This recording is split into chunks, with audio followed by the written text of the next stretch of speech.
Mimi nilisimama hapa nikawaambia watu wa hapa soko hiyo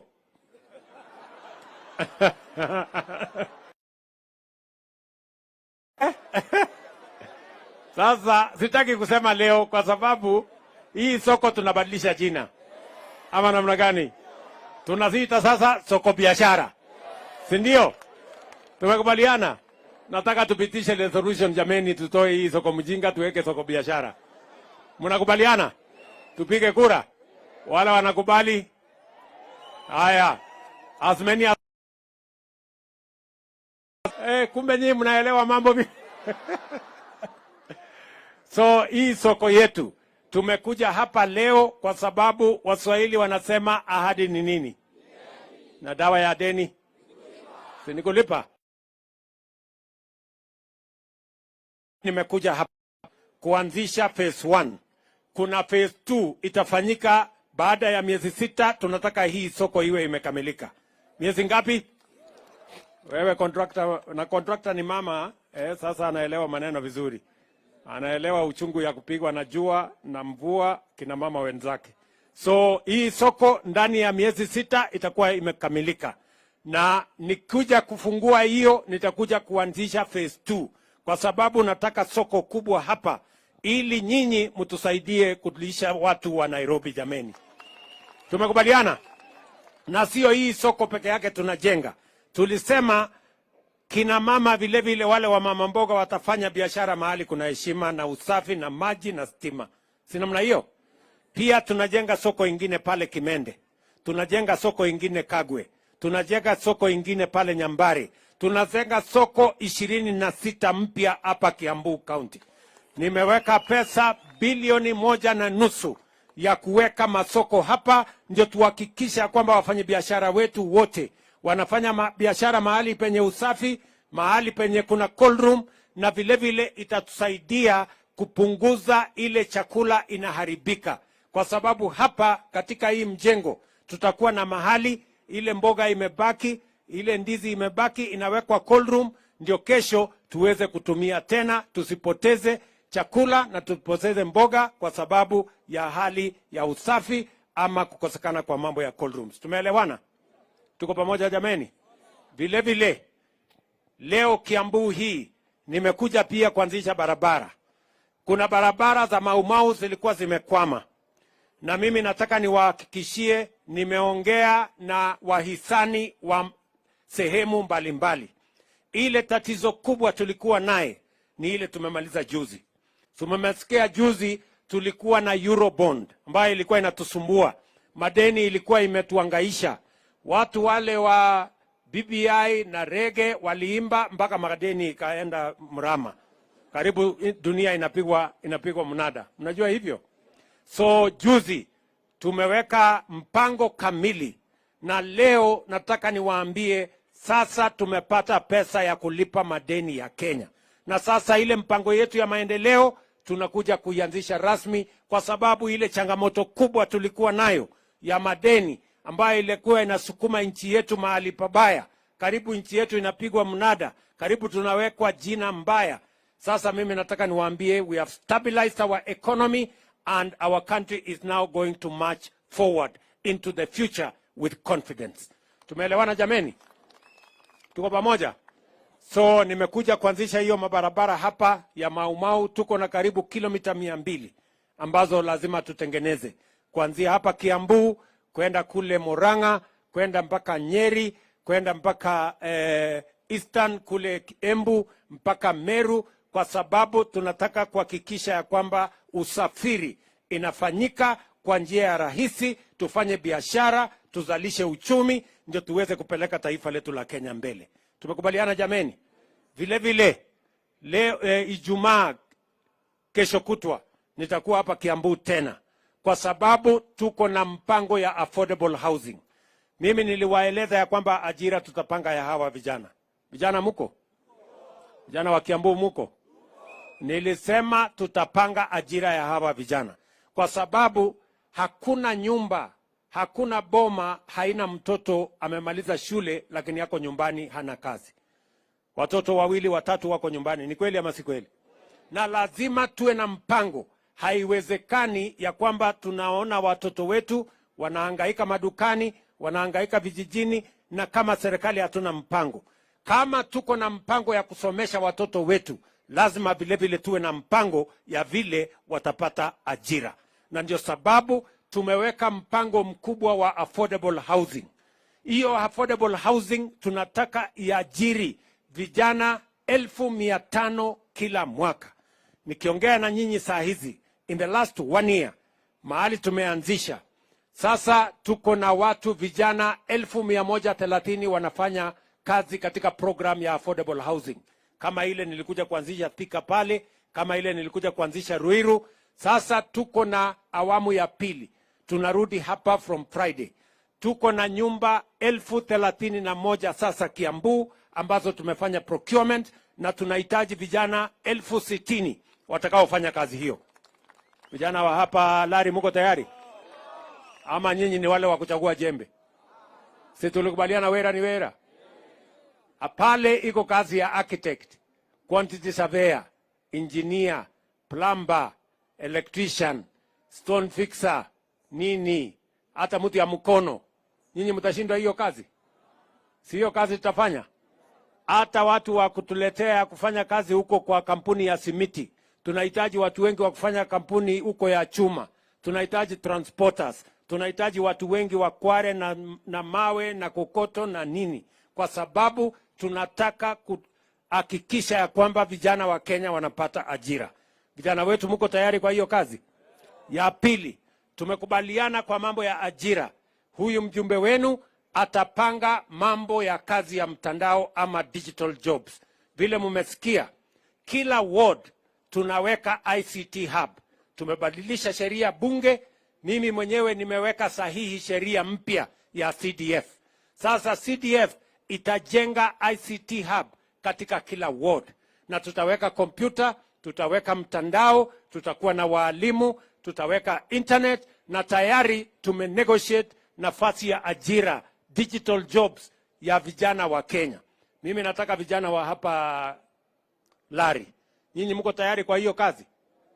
Mko tayari kwa kazi ya digital jobs? Mko tayari? Kwa sababu hapo kompyuta sisi ndio tunalete, internet sisi ndio tunaweka, ICT hub sisi ndio tunajenga. Kazi yako kufinya kompyuta, weka pesa kwa mfuko, tusukume Kenya iweze kwenda mbele. Mtashinda hiyo kazi? Mko tayari? Ya tatu, kuna vijana wengine tunapangana na wao, tumepanga ajira katika nchi za nje. Inaitwa export of labor or connecting Kenyans to jobs abroad. Nimesikia watu wa upinzani wanapiga makelele ati mbona president ameenda kupanga ati wa Kenya waende wafanye kazi ng'ambo. Iko makosa Mkenya akaenda kufanya kazi ng'ambo? Si bora pesa? Iko pesa inanuka ng'ambo na iko pesa inanuka Kenya. Si pesa ni pesa? Vile wera ni wera? Ama mnasemaje? Na unajua niliuliza hao watu wa opposition, mbona mnapinga housing? Hii ya digital jobs hata hamuelewi. Ile ya kusema wa Kenya waende wafanye kazi ng'ambo mnapinga. Nyinyi mko na mpango gani? Najua vile walisema ati wanapanga maandamano. Sasa nikuulize wewe mtu ya Lari, maandamano ni kazi mtu anaweza kwenda kufanya? Sio ni ujinga mingi sana? Ama ni ukumbavu? Ama ni yote mbili? Watu ni bure kabisa. Anyway, tunaonea huruma, wamechanganyikiwa, hawajui waende mbele warudi nyuma.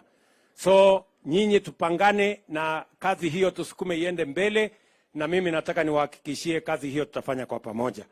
Mwisho, tulikubaliana mambo ya matibabu.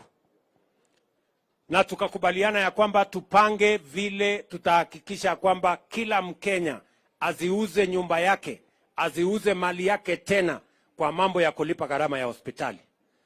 Saa hizi bado kuna watu wanauza mali yao kulipa gharama ya hospitali, si ni kweli? Tumebadilisha sheria, na mimi nimeweka sheria sahihi, sheria 4 mpya ambayo itafanya mambo matatu ya muhimu. Number 1, tunaweka hazina maalum inaitwa Chronic Illness Fund ambayo itasaidia Wakenya wote bila ya kujali ni nani. wale wako na ugonjwa ya saratani ama kansa, hypertension, diabetes, ile magonjwa ambayo inasababisha watu kupata bill kubwa ya hospitali. Sasa hizo bill zote zitalipwa na hazina ambayo inasimamiwa na serikali ya Kenya. Ya pili, tumekubaliana wale watu wanalipa NHIF shilingi 500 kwa sasa kila mwezi. Tutafanya assessment. Wale watu wa mapato ya chini tutawapunguzia kutoka 500 tutapunguza ikuwe 300.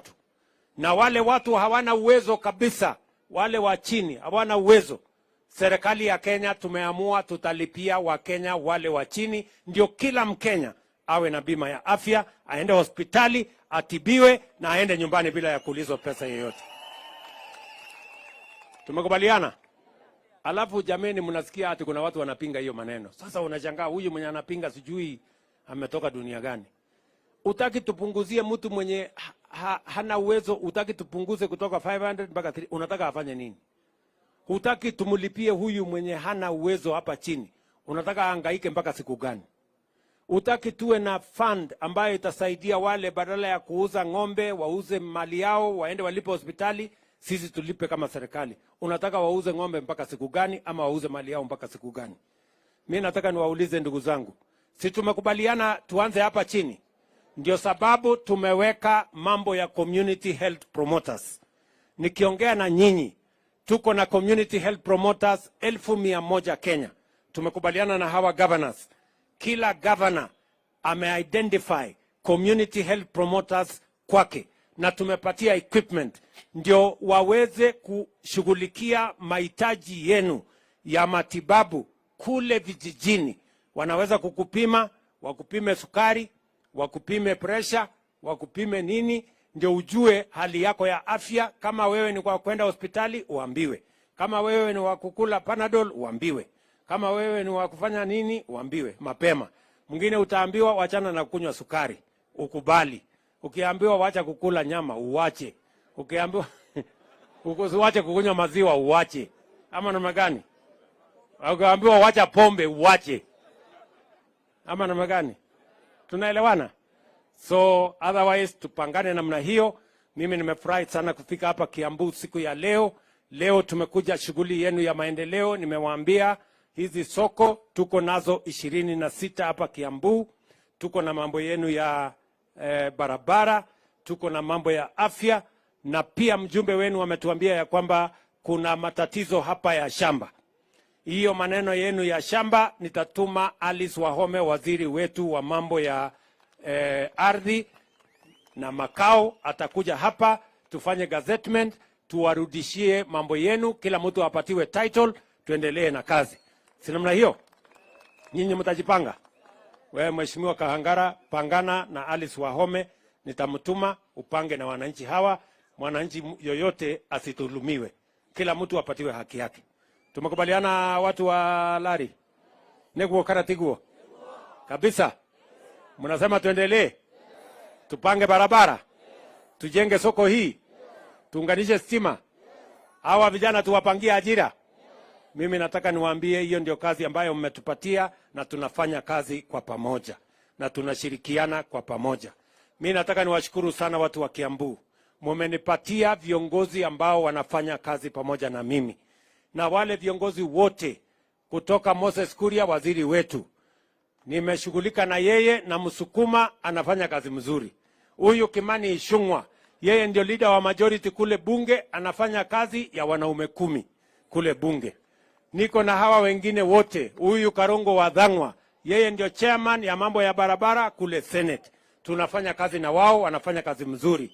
Mama wetu wa Muradha na wabunge wenu wote wametusaidia kupitisha sheria kuhakikisha kwamba kazi yetu yote ambayo tulikubaliana na nyinyi, hata ndio wamepitisha pesa ambayo tumeweka katika kazi hii ya kujenga soko.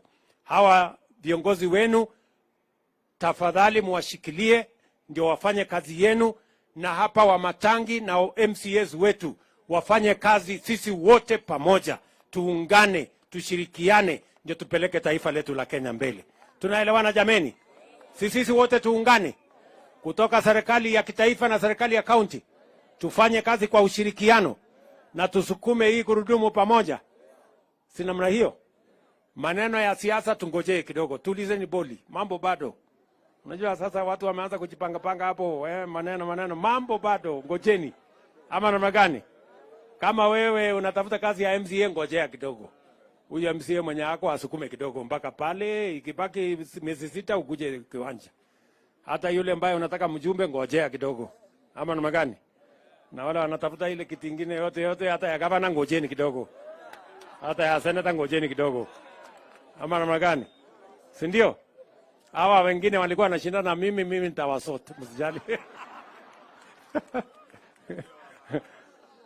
Hawa ni wa kila siku na nasumbuana na hawa kila siku. So otherwise mimi nataka niseme asante sana. Hapa niko na ndugu yangu Mheshimiwa Rigathi Gachagua.